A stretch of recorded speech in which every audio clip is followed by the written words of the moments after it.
Hi hello welcome back to my channel. അപ്പോൾ ഇന്ന് നമുക്ക് നല്ല എളുപ്പത്തിൽ ഉണ്ടാക്കാൻ പറ്റുന്ന നല്ല ടേസ്റ്റി ആയിട്ടുള്ള അടിപൊളിയായിട്ട് റെസിപ്പി ആയിട്ടാണ് ഞാൻ വന്നിട്ടുള്ളത്.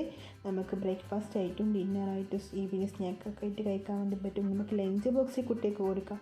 അത്രയും സിമ്പിളാണ്, നിന്ന് നല്ല ടേസ്റ്റിയാണ്, നല്ല ഹെൽത്തി ആയിട്ടുള്ള അടിപൊളി റെസിപ്പി ആയിട്ടാണ്. അപ്പോൾ നമുക്ക് വീഡിയോയിലോട്ട് പോവാം. അപ്പം നമുക്ക് ആദ്യം തന്നെ ഒരു പാത്രത്തിലേക്ക് 2 മുട്ട പൊട്ടിച്ചിട്ട് കൊടുക്കാം കേട്ടോ. അപ്പോൾ 2 മുട്ട എന്നുള്ള 3 4 ആയാലൊന്നും കുഴപ്പമില്ല കേട്ടോ. നിങ്ങളെ ഇഷ്ടത്തിനനുസരിച്ച് നിങ്ങൾക്ക് അതിൻ്റെ എണ്ണം കൂട്ടുകയും കുറയ്ക്കുകയൊക്കെ ചെയ്യാം. ഇനി ഒരു മുട്ടയാണെങ്കിൽ കൂടി നമുക്ക് നല്ല സൂപ്പറായിട്ട് ഉണ്ടാക്കാനും പറ്റും.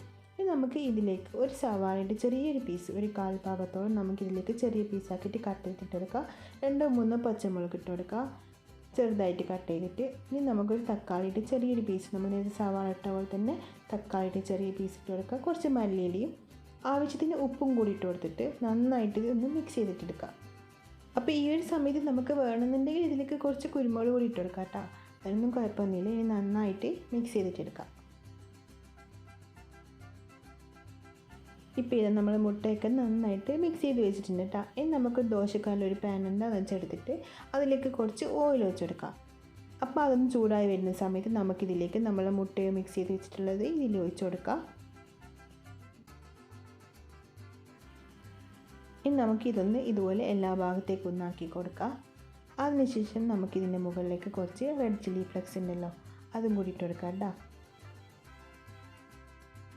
ഇനി ഇതെല്ലാം ഒന്ന് ആറി വരുന്നതിന് മുമ്പ് തന്നെ നമുക്കിതിൻ്റെ മുകളിലേക്ക് ബ്രെഡ് പീസ് വെച്ച് കൊടുക്കാം. അപ്പോൾ ആദ്യം തന്നെ ഒരു ബ്രെഡ് ഇതുപോലെ വെച്ച് കൊടുത്തിട്ട് ഒന്ന് തിരിച്ചിട്ട് കൊടുക്കാം കേട്ടോ.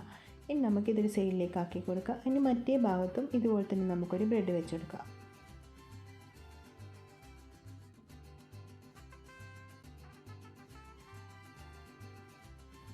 ഇനി നമുക്ക് ഇതിൻ്റെ മുകളിലേക്ക് കുറച്ച് ടൊമാറ്റോ സോസും കൂടി ആക്കി കൊടുക്കുക. അപ്പോൾ അത് നമ്മുടെ ഇഷ്ടത്തിനനുസരിച്ചിട്ട് നമുക്ക് കൂടുതൽ വേണമെന്നുണ്ടെങ്കിൽ കൂടുതലാക്കാം, കുറച്ച് മതി എന്നുണ്ടെങ്കിൽ അതുപോലെ കുറച്ചാക്കി കൊടുക്കാം കേട്ടോ.